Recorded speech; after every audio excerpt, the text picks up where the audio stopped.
Assalamualaikum warahmatullahi wabarakatuh. Baiklah, kami dari kelompok 13 akan mempresentasikan hasil diskusi kami, yaitu mengenai valuasi barang lingkungan, di mana kami beranggotakan 2 orang, yaitu Sylvie Handayani dengan NIM 260-115, dan saya sendiri, yaitu Sylvie Agustini dengan NIM 260-116. Baiklah, untuk materi pertama, yaitu mengenai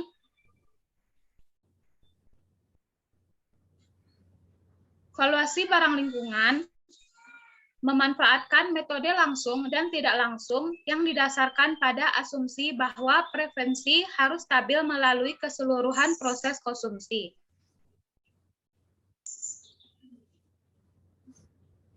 Estimasi dan valuasi barang lingkungan.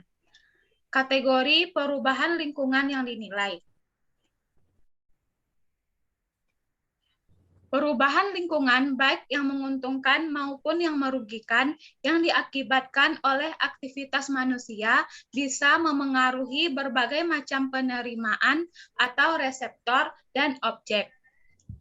Opsor 1987 mengklasifikasikan perubahan itu sebagai berikut.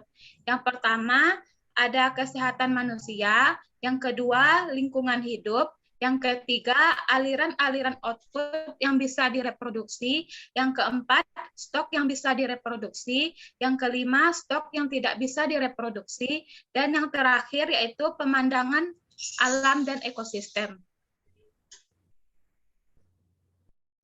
Konsep valuasi ekonomi total. Para ahli ekonomi tidak bisa menilai seberapa besar sesungguhnya nilai ekonomi dari sumber alam dan lingkungan dalam kriteria pasar. Ini berarti menempelkan valuasi-valuasi kardinal melalui pengukuran moneter sebagai harga dan pajak atau melalui bayangan dengan menggunakan valuasi kontingen ketika valuasi ordinal kurang lebih bernilai bisa jadi lebih sesuai atau berguna.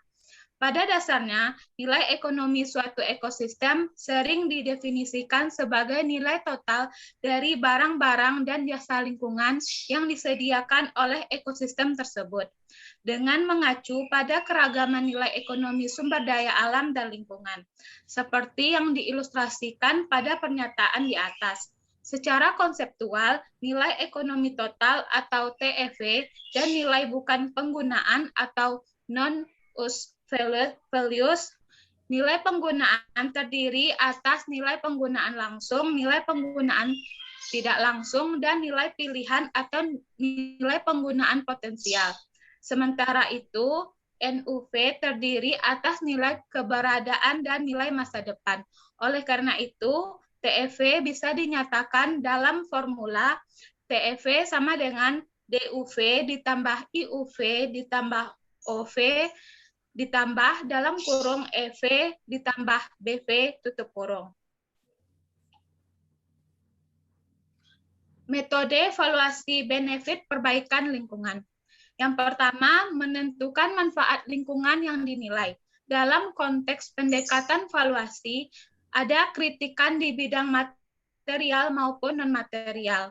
Disarankan valuasi difokuskan pada jasa lingkungan dengan potensi terbesar di mana keanekaragaman hayati dapat mempengaruhi jasa lingkungan terhadap metode, tuntunan, upaya, dan biaya yang dibutuhkan.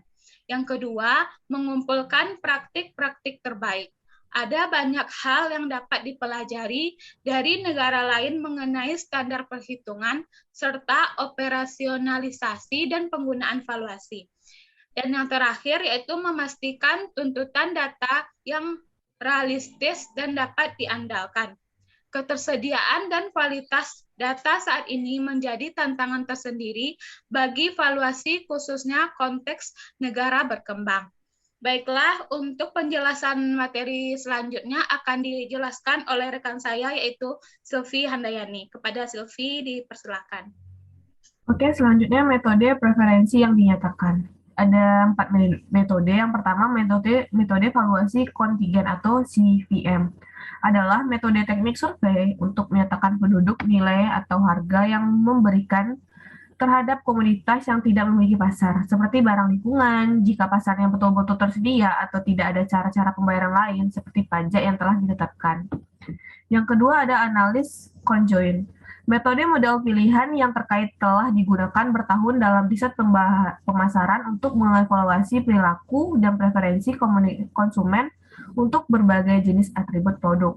Ciri utama dari tipe pendekatan analisis conjoint adalah persyaratan bahwa survei responden dengan mempertimbangkan alternatif-alternatif yang dijelaskan dalam bentuk karakteristik, komponen, atau atribut-atribut. Yang ketiga ada metode ranking kontingen, yaitu suatu metode yang valid dan layak ketika dinyatakan preferensi tentang perbaikan lingkungan. Dengan menggunakan metode ini, responden tidak dinyatakan secara langsung berapa besar nilai yang ingin bayar untuk perubahan lingkungan, tetapi disodorkan ranking dari kombinasi kualitas lingkungan yang berbeda dan nilai moneternya. Dan yang terakhir yang keempat yaitu metode pilihan. Model pilihan atau eksperimen pilihan adalah contoh dari set pilihan dari skenario pilihan dari keseluruhan semua set pilihan yang mungkin. Sampel-sampel tersebut diperoleh secara a priori berdasarkan prinsip-prinsip desain statistik dalam suatu cara bahwa keseluruhan eksperimen pilihan terdiri atas serangkaian set pilihan yang memenuhi persyaratan estimasi tertentu dari bentuk tertentu dari model-model pilihan. Selanjutnya itu metode estimasi lingkungan dan nilai yang ditujukan.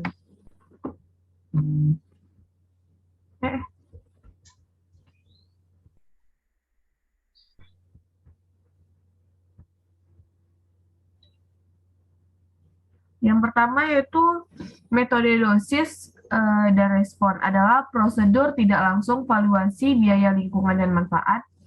Dosis analisis metode respon dan hubungan antara mengatakan polusi dan efek yang dimilikinya. Misalnya efek kesehatan. Ini adalah proses karakteristik hubungan antara dosis agen diberikan dan terjadinya efek merugikan kesehatan antara terkena. Yang kedua yaitu metode biaya perjalanan. MBP ini dilakukan dengan menggunakan informasi tentang jumlah uang yang dikeluarkan dan waktu yang digunakan orang untuk mencapai tempat rekreasi untuk mengestimasi besarnya nilai benefit dari upaya perubahan kualitas lingkungan dari tempat rekreasi yang dikunjung. Yang ketiga ada estimasi fungsi harga hedonik. Lingkungan menerapkan MHH ini relatif terbatas, misalnya keuntungan dari adanya fasilitas rekreasi atau kesenangan yang diperoleh penghuni lokasi tertentu karena peningkatan kualitas lingkungan sekitarnya. Metode ini didasarkan pada gagasan bahwa barang pasar menyediakan pembeli dengan sejumlah jasa, yang beberapa diantaranya bisa merupakan kualitas lingkungan. Yang keempat ada transfer benefit lingkungan. Model pilihan atau eksperimen pilihan adalah contoh dari set pilihan atau skenario pilihan dari keseluruhan semua set pilihan yang mungkin.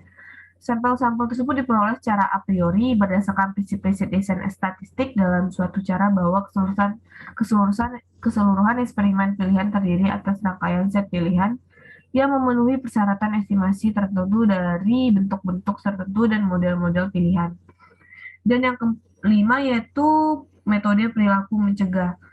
MPM ini menilai kualitas lingkungan berdasarkan pada pengeluaran untuk mengurangi atau mengatasi efek negatif dari populasi. Dan ada selanjutnya studi komparatif metode estimasi nilai lingkungan.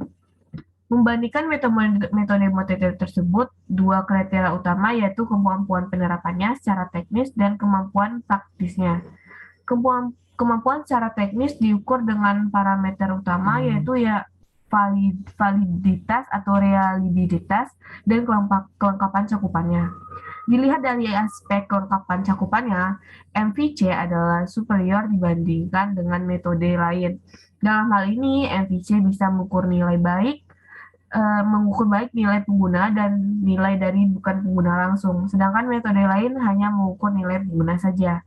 Dilihat dari lingkungan penerapannya, maka MVC memiliki kemampuan yang besar untuk mengestimasi benefit lingkungan dari berbagai segi dan sangat populer di kalangan para peneliti ekonomi lingkungan. Sedangkan MDR selama ini baru diterapkan pada beberapa kasus yang berkaitan dengan polusi, dan MHH sudah diterapkan pada kasus-kasus atau seperti kualitas udara dan air, ketenangan pemburuan, hewan lingkungan, sedangkan MBP diterapkan khususnya pada khusus-khusus rekreasi dan kegiatan terkait.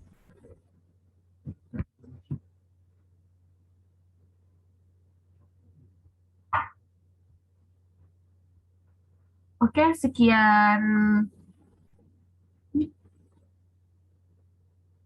mic-nya Sylvia.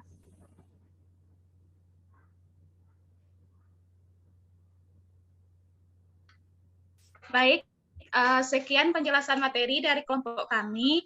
Mohon maaf apabila terdapat kesalahan kata dalam menjelaskan materi. Kepada teman-teman yang ingin bertanya, memberikan pendapat dan saran, dipersilahkan untuk mengisinya di forum diskusi yang telah disediakan di e-learning. Sekian penjelasan dari kelompok kami. Terima kasih. Assalamualaikum warahmatullahi wabarakatuh.